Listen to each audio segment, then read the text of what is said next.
ପିଲାମାନେ ଆଜି ଆଲୋଚନା କରିବା ଟ୍ରାଜେଡି। ଗ୍ରୀକ୍ ଟ୍ରାଗସ୍ ଶବ୍ଦରୁ ଟ୍ରାଜେଡିର ଉତ୍ପତ୍ତି। ଟ୍ରାଗସ୍ ଶବ୍ଦର ଅର୍ଥ ହେଲା ଛାଗ ବଳି। ଡିଓନିସିସ୍ଙ୍କ ଉତ୍ସବରେ ଛେଳି ବଳି ଦିଆଯାଇ ତାଙ୍କୁ ସମ୍ବୋଧନ କରି ଗୀତ ବୋଲାଯାଉଥିଲା। ତେଣୁ ଛାଗ ନୃତ୍ୟ ନାମଟି ହୁଏତ ଏହିପରି ଭାବରେ ଆସିଥାଏ ପାରେ ବୋଲି ଆମେ ଅନୁମାନ କରିଛୁ। ଏହି ଡିଥିରାମ ସଙ୍ଗୀତ 50 ଜଣ ନାଟ୍ୟଶିଳ୍ପୀଙ୍କୁ ନେଇକି ଗଢ଼ି ଉଠିଥିଲା।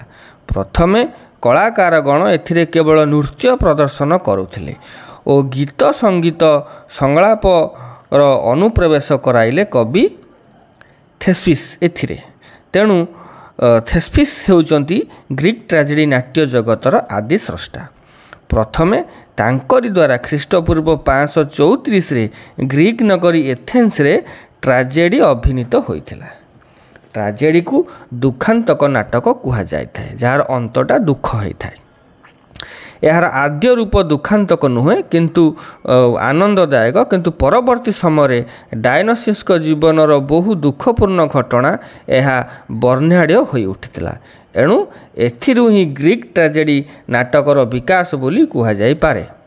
ପ୍ରଥମେ ଏହି ଟ୍ରାଜେଡିରେ 12 ଜଣ ଶିଳ୍ପୀ ସମବେତ ସଙ୍ଗୀତ ଗାନ କରୁଥିଲେ, ମାତ୍ର ପରେ 15 ଜଣ ଶିଳ୍ପୀଙ୍କ ଦ୍ୱାରା ଏସବୁ ଗୀତ ହେଉଥିଲା ବୋଲି କୁହାଯାଇଛି। ବସ୍ତୁତଃ ଗ୍ରୀକ୍ ଟ୍ରାଜେଡି ନାଟକ କ୍ଷେତ୍ରରେ ଥେସ୍ପିସ୍ଙ୍କ ଅବଦାନ ଅସ୍ମରଣୀୟ। ଗ୍ରୀକ୍ରେ ଏକାଇଲସିସ୍ଙ୍କ ଆଗାମେମ୍ନନ୍, ସଫୋକ୍ଲିସ୍ଙ୍କ ଓଡିପସ୍, ଇଂଲିଶରେ ସେକ୍ସପିୟରଙ୍କର ହାମଲେଟ୍, ମାକବେଥ୍, କିଙ୍ଗ ଲିୟର, ଅଥେଲୋ ପ୍ରଭୃତି ଟ୍ରାଜେଡି ପଦବାଚ୍ୟ। ଆରିଷ୍ଟଟଲଙ୍କ ପୋଏଟିକ୍ସ ଗ୍ରନ୍ଥରେ ଟ୍ରାଜେଡିକୁ 4 ଗୋଟି ରୂପରେ ବର୍ଣ୍ଣନା କରାଯାଇଛି: complex tragedy, pathetic tragedy, ethical tragedy, simple tragedy. କିନ୍ତୁ ଆଲାଡାଇସ୍ ନିକୋଲ ତାଙ୍କ ଦ ଥେମୋନି ଅଫ୍ ଡ୍ରାମା ପୁସ୍ତକରେ ଗ୍ରୀକ୍ ଟ୍ରାଜେଡିର ଶ୍ରେଣୀ ବିଭାଗ କରିଛନ୍ତି କ'ଣ କ'ଣ? 1ରେ the chorus and the unities tragedy, early Elizabethan tragedy, heroic tragedy, horror tragedy ଏବଂ 5ରେ ଡୋମେଷ୍ଟିକ୍ ଟ୍ରାଜେଡି। ଟ୍ରାଜେଡିରେ ସାଧାରଣତଃ ନାୟକର ମୃତ୍ୟୁ ହୋଇଥାଏ। ନାୟକ ନାଟକର ଶେଷରେ ମୃତ୍ୟୁବରଣ କରେ।